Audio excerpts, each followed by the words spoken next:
салом дӯстони азиз, барои шумо пешниҳод менамоям як намуд блинчики бениҳоят тунукро. барои мо дар кор аст 400 мг кефир,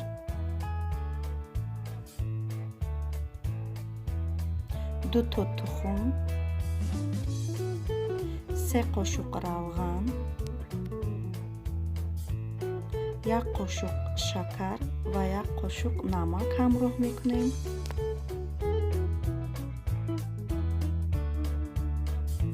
ҳамаашро ки ҳамроҳ ки кардем, дар ним стакан оби гарм 1 қошуқ сода ҳамроҳ мекунем ва ҳамаашро якҷоя мекунем.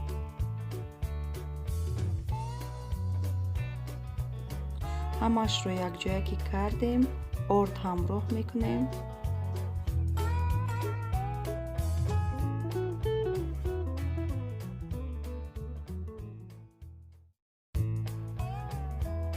бо ҳамин тарз ҳарди тарафи блинчикро сурх мекунем. дӯстони азиз, ҳатман тайёр кунед.